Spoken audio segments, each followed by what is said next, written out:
You know that feeling? The one where it seems like the cost of living is just skyrocketing?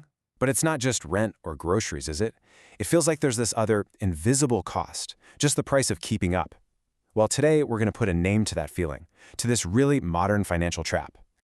Okay, picture this. You're in a fancy cafe, maybe in Gurgaon or Indiranagar, one of those big tech hubs.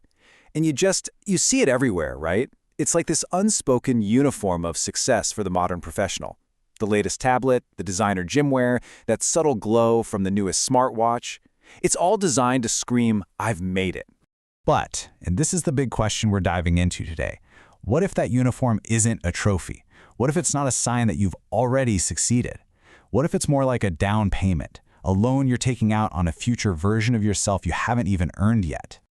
So, this whole uniform of success thing, it's way more than just a bunch of nice stuff. It's really the first piece of a much bigger puzzle. It's a key part of this whole phenomenon that's totally changing how we think about and spend our money. And yeah, that phenomenon has a name. We're calling it future validation spending. So let's get right into it and break down what that actually means.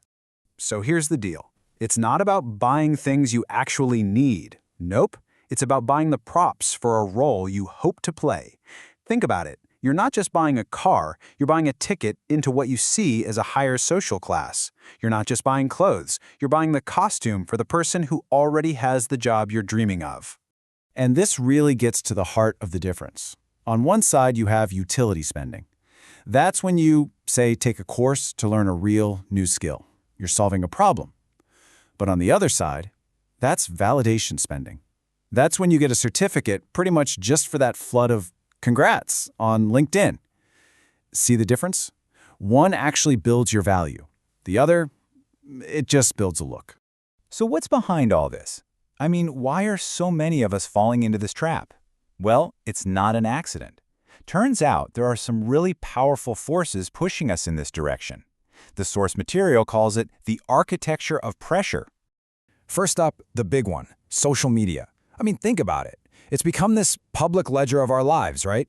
Every single post is an entry, and the pressure is insane to make sure that ledger only shows you moving up, up, up. We're not just going on vacation anymore, we're spending money on experiences specifically for the proof we can post on our grid. The spending isn't even for the experience itself, it's for the likes and comments that come after. And then there's how we pay for all this stuff.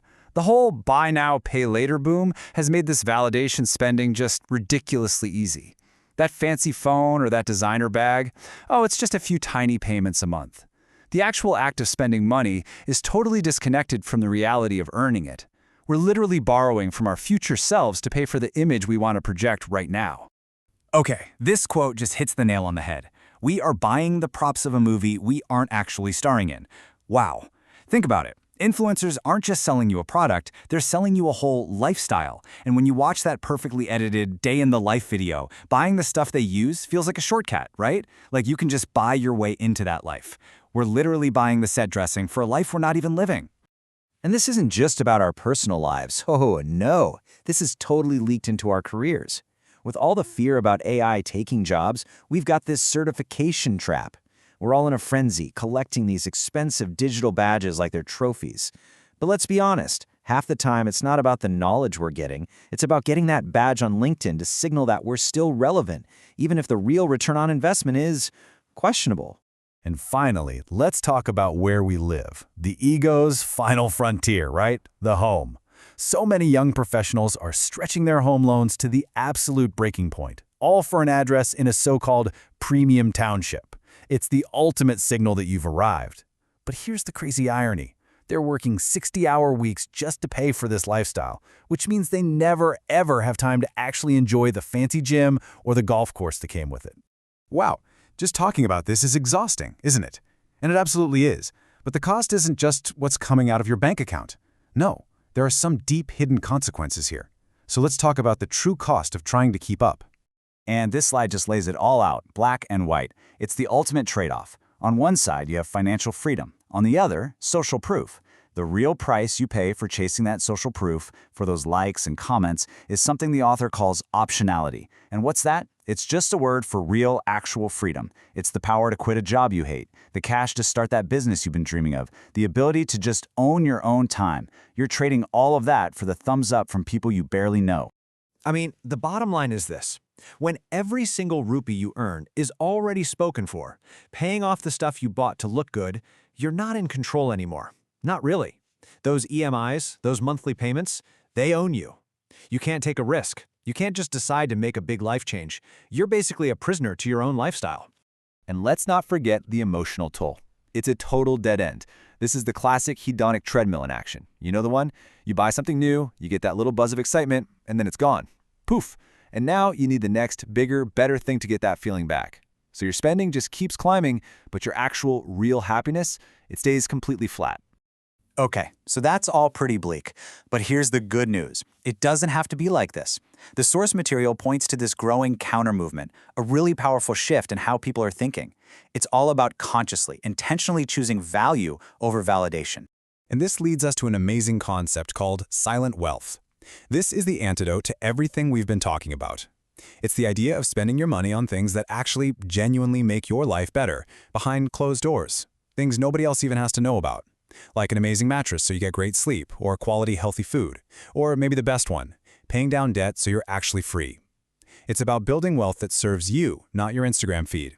And when you start doing that, it all leads to the real prize. And look, the goal here isn't just to hoard a pile of money. No way. It's to reclaim the single most valuable thing any of us have. It's about owning your time, not owning more things. So, the big question is, how do we actually do this? Well, the source gives us a super simple but really powerful little toolkit. It's just 3 questions to ask yourself before you make any big purchase. 1, the publicity test. 2, the purpose test. And 3, the future self test. Think of these as a filter, a way to instantly tell the difference between something you truly value and something you just want for validation. And I really want to leave you with that very first question, because honestly, I think it's the most powerful one of all. Would you still buy it if you could never, ever tell anyone about it? Just think on that for a second. If the answer is no, if that burning desire to buy something just disappears the second you can't show it off, well, then you know exactly what you're really paying for. And it's not the thing itself, it's the validation. And whether that price is worth paying,